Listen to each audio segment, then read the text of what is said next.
Bonjour et bienvenue sur Leader et Attitude. Aujourd'hui, nouvelle vidéo, nouvel épisode de The LWA Classroom.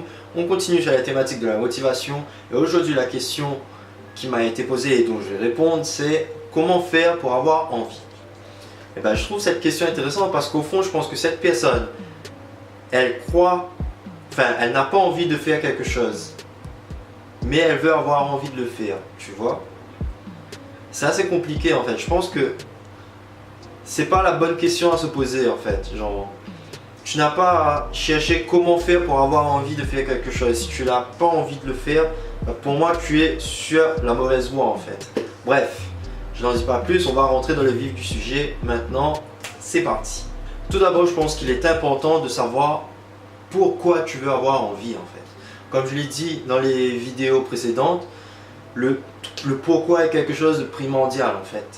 Il faut que tu saches pourquoi tu veux avoir envie, tout simplement. Je pense que dans cette situation, la personne qui m'a posé cette question, elle veut peut-être avoir envie, trouver comment avoir envie de travailler sur ses projets, trouver comment avoir envie de passer à l'action, que ce soit pour réussir dans tes études, avoir ton diplôme, que ce soit pour avoir une belle carrière ou avoir une promotion ou encore créer ton entreprise. Mais le truc important derrière tout ça, c'est de savoir pourquoi en fait. Pourquoi tu veux avoir un diplôme, pourquoi tu veux avoir une belle carrière, pourquoi tu veux créer une entreprise, c'est quoi la finalité derrière tout ça en fait. Tu vois, c'est vraiment le truc important.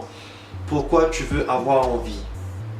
C'est ça. Est-ce que tu veux le faire, tu veux avoir envie pour, je sais pas, impressionner tes parents, les rendre fiers de toi. Est-ce que tu veux avoir envie pour pouvoir impressionner les gens et faire en sorte de montrer une bonne image de toi, ou est-ce que tu le fais vraiment pour ton propre plaisir, ton propre bonheur à toi? C'est la question en fait qu'il faut se poser. Pourquoi tu veux avoir envie? Parce que déjà, si tu n'as pas envie de base, c'est qu'il y a quelque chose qui cloche, non? Donc voilà, le truc surtout c'est que si tu veux le faire pour les mauvaises raisons, et ben il y a de fortes chances que tu n'y arrives pas, quoi, que tu n'arrives pas justement à avoir envie et que par la suite tu n'arrives pas à atteindre tes objectifs parce que cela repose sur quelque chose de pas assez engageant en fait. Il faut pas en fait que tu fasses ça pour quelque chose qui ne te tient pas vraiment à cœur, tout simplement. Une chose qui est importante ici, c'est de bien comprendre que le fait de ne pas avoir envie n'est pas toujours une mauvaise chose. Je vais t'expliquer ça avec un exemple. Par exemple, si tu n'as pas envie de faire des études longues et que ton projet de vie, ce que tu as envie de faire dans la vie, ne te demande pas nécessairement de faire des études qui vont jusqu'au master, alors pourquoi forcément faire un master? Alors tu n'es pas obligé de le faire. À ce moment-là, si tu n'as pas envie de faire un master, tu ne le fais pas. C'est un peu mon cas à moi, tu vois, par rapport à mes projets.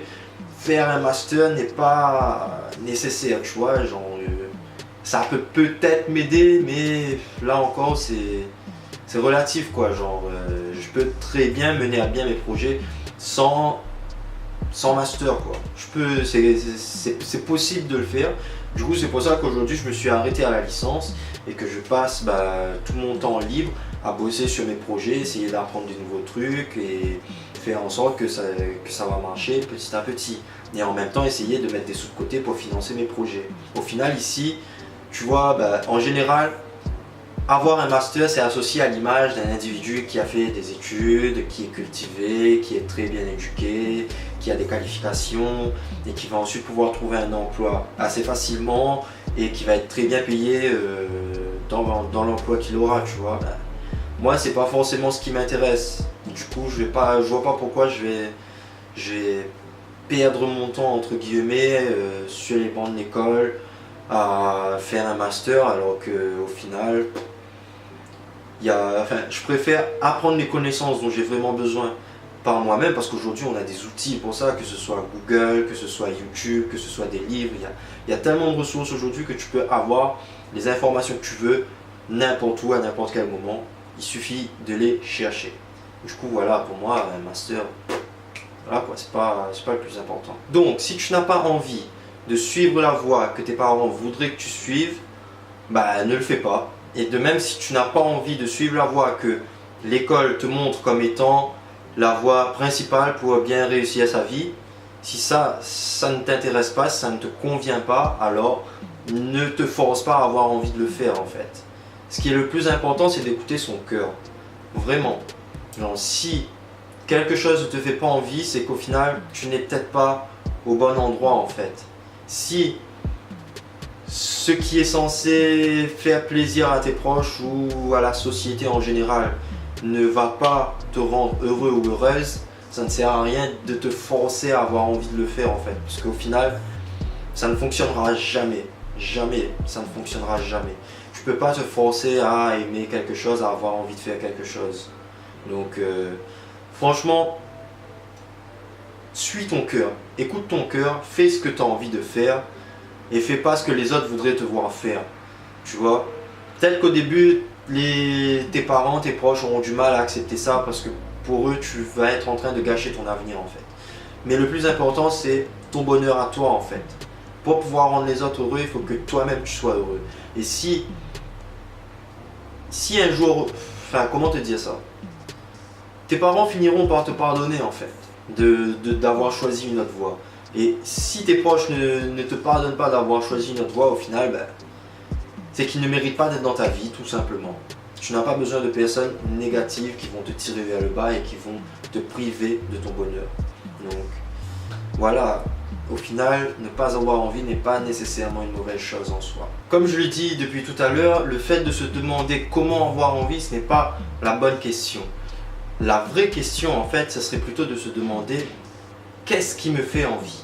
Tu vois, là est toute la différence en fait. Parce que si tu fais quelque chose qui te fait vraiment envie, je peux te dire que les résultats en seront que meilleurs en fait. Parce que lorsque tu fais les choses que tu n'aimes pas, lorsque tu te forces à faire les choses, lorsque tu te forces à être ce que tu n'es pas, bah, ça ne marche pas, ça ne fonctionne pas. Je suis convaincu que si tu te forces à faire quelque chose que tu n'aimes pas et que tu t'obstines dans cette voie, tu finiras par échouer en fait, tout simplement. C'est des fois tu peux te retrouver à faire des choses qui ne te plaisent pas en fait, tu vois, tu n'as pas envie de les faire et tout et tu te forces à les faire.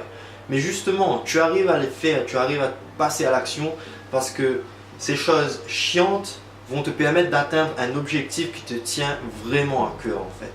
Tu vois, c'est comme Mark Zuckerberg au début de Facebook, il avait des ingénieurs très talentueux avec lui, mais il n'avait pas forcément quelqu'un de qualifié pour être le directeur financier de Facebook, genre le comptable de Facebook quoi.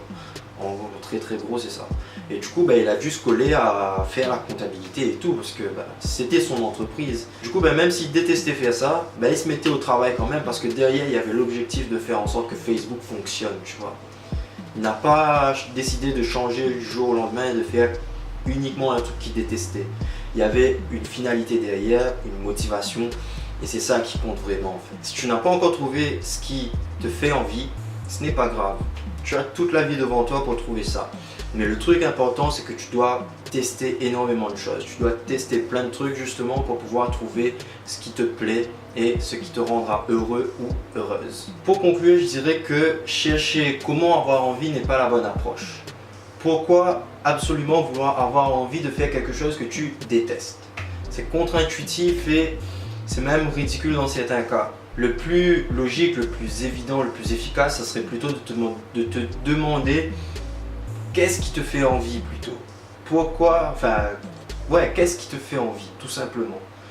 Parce que si tu fais les choses, mais au final tu n'aimes pas ce que tu fais, si tu fais pas les choses par passion ou par envie, parce que ça te rend heureux au final, ça ne fonctionnera pas. Certes, des fois tu te retrouves contraint à faire des choses que tu n'apprécies pas forcément. Mais lorsque la finalité est quelque chose d'important pour toi et que c'est quelque chose qui te tient à cœur, forcément c'est plus facile de s'y mettre. Donc voilà, ne cherche pas comment avoir envie, cherche plutôt ce qui te fait envie. Cette vidéo se touche à sa fin, je te remercie de l'avoir regardé jusqu'à la fin. Si ça t'a plu, dis-le moi en commentaire, laisse un like et partage-le à tes amis. Si tu n'es pas abonné à ma chaîne YouTube, abonne-toi à ma chaîne YouTube. Tous les commentaires constructifs sont les bienvenus. Ça me permettrait justement d'améliorer mon contenu, d'améliorer la qualité de tout tout ce que je fais, de mes vidéos, de mes articles, etc. Du coup, n'hésitez pas à me donner votre avis. Si ce n'est pas déjà fait, suivez-moi sur Facebook, Instagram et Twitter pour votre dose de motivation quotidienne et surtout ne rien rater des nouvelles sorties, etc. Mais surtout pour être au courant de la sortie du nouvel épisode de The LWA Classroom, abonnez-vous à ma newsletter, le lien est dans la description ou tout en bas de l'article sur mon blog. Sur ce, je vous laisse ici et je vous dis à bientôt et surtout, be a leader with attitude.